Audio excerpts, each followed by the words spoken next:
ഒരു പുരുഷൻ സ്ത്രീയെ ഗാർഹിക പീഡനത്തിന് കേസ് കൊടുത്തപ്പോൾ പോലീസ് വല്ലാതെ ഹരാസ് ചെയ്തിട്ട് 14 നില ഫ്ലാറ്റിലേക്ക് താൽക്കാലികമായിട്ട് മാറിയത് അവിടുന്ന് ബാൽക്കണിയിൽ നിന്ന് എടുത്ത് ചാടാനായിട്ട് തീരുമാനിച്ചു. എൻ്റെ അടുത്ത് ട്രീറ്റ്മെൻറ്റിന് വന്ന് ഞാൻ ചേർത്ത് പിടിച്ചിട്ടില്ലായിരുന്നെങ്കിൽ ആ മനുഷ്യനിപ്പോൾ ജീവനോടെ ഉണ്ടായിരിക്കത്തില്ല. രണ്ടാമത്തെ ഒരു കേസ് എന്ന് പറയുന്നത് ഇതേപോലെ ഗാർഹിക പീഡനത്തിന് കേസ് കൊടുത്തപ്പോൾ ഞാൻ ആ പുരുഷനെ വോൺ ചെയ്തു, നിങ്ങൾ സൂക്ഷിക്കുന്നത് നല്ലതാണ്. കാരണം അടുത്തത് ഇനി പോകാൻ പോകുന്നത് ഒരു ഫേബ്രിക്കേറ്റഡ് പോക്സോ കേസ് ആയിരിക്കും, നിങ്ങൾക്ക് എതിരെ വരാൻ സാധ്യതയുണ്ട്. അതുകൊണ്ട് നോക്കിയും കണ്ട് നിന്നോളണമെന്ന് ഞാൻ വോൺ ചെയ്തു. അപ്പോൾ ആ തരത്തിലുള്ള പ്രശ്നങ്ങൾ തീർച്ചയായിട്ടും പുരുഷന്മാർ അനുഭവിക്കുന്നുണ്ട്, ഒരു വസ്തുതയാണ്. പക്ഷേ നമ്മൾ മുഴുവൻ കണക്ക് നോക്കുകയാണെന്നുണ്ടെങ്കിൽ ഏറ്റവും കൂടുതൽ പ്രശ്നങ്ങൾ അനുഭവിക്കുന്ന സ്ത്രീകളും കുഞ്ഞുങ്ങളും തന്നെയാണ്. അതിനകത്തുള്ളൊരു തർക്കം വേണ്ട. പക്ഷേ നമ്മളൊരു കാര്യം മനസ്സിലാക്കണം, നമ്മുടെ സമൂഹത്തിൽ പ്രശ്നക്കാരികളായിട്ടുള്ള സ്ത്രീകളുമുണ്ട്. അത് നമ്മൾ തിരിച്ചറിയണം.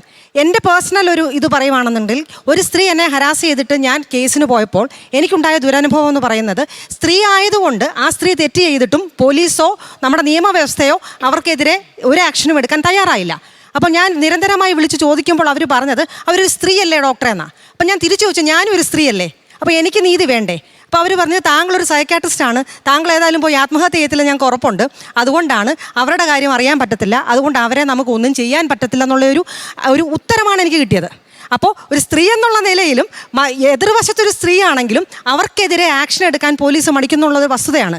ഇതിൻ്റെ ഒരു പ്രത്യാഘാതം എന്ന് പറയുന്നത്, ജെനുവിനായിട്ട് പീഡനം അനുഭവിക്കുന്ന സ്ത്രീകൾക്കും കുട്ടികൾക്കും നീതി നിഷേധിക്കപ്പെടുന്ന ഒരു കാലം വരും ഇത് അഡ്രസ്സ് ചെയ്തില്ലെങ്കിൽ. അതിന് നമ്മൾ എന്താണ് ചെയ്യേണ്ടത്? ഈ പോലീസ് സംവിധാനത്തെയും നിയമ സംവിധാനത്തെയും പഠിപ്പിച്ചു കൊടുക്കണം. അവർ സ്കിൽഡ് ആയിരിക്കണം. ഒരു പരാതി വരുമ്പോൾ ഇത് ഫാബ്രിക്കേറ്റഡ് ആണോ, റിയൽ ആണോ, ഇത് ഉണ്ടാക്കിയെടുത്തതാണോ, പുരുഷനെ കൊടുക്കാനാണോ, ജെനുവിൻ ആണോ എന്ന് ഇൻ്റർവ്യൂവിങ് സ്കിൽസ് അവർക്ക് നേടിയെടുക്കണം. ആർക്കൊക്കെയാണ് നേടിയെടുക്കേണ്ടത്? ആദ്യം അന്വേഷിക്കുന്ന പോലീസ് ഉദ്യോഗസ്ഥർ, അതിനുശേഷം ഇടപെടുന്ന വക്കീലന്മാർ, അതിനുശേഷം ഇടപെടുന്ന ജഡ്ജ്.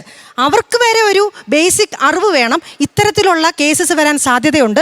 അതുകൊണ്ട് ആ തരത്തിൽ പോയി കഴിഞ്ഞിട്ടുണ്ടെങ്കിൽ നിരപരാധികൾ ശിക്ഷിക്കപ്പെടുന്ന ഒരു കാലം വരും. ഹേമ കമ്മിറ്റി റിപ്പോർട്ടിൽ ഹൈക്കോടതിയുടെ വിധിയുണ്ട്. ഈ അക്യൂസ് നേരത്തെ പറഞ്ഞ പോലെ അക്യൂസിന്റെ പേരും പറയരുത്. ഇല്ലെങ്കിൽ സിനിമാ ഇൻഡസ്ട്രിക്ക് മാഡത്തിനൊക്കെ അറിയാം എത്ര പുരുഷന്മാരും നായകന്മാരും വ്യാജ പരാതികളിൽപ്പെട്ട് അവരുടെ കരിയറും ജീവിതവും സിനിമയും ഒക്കെ പോകും. ലോകത്തെവിടെയായാലും ഏത് സമയത്തും 24 വാർത്തകളും ഓഗ്മെന്റഡ് റിയാലിറ്റി പാക്കേജുകളും എക്സ്പ്ലെയിനറുകളും വിശദമായി കാണാൻ ഞങ്ങളുടെ യൂട്യൂബ് ചാനൽ നിങ്ങൾക്ക് സബ്സ്ക്രൈബ് ചെയ്യാം.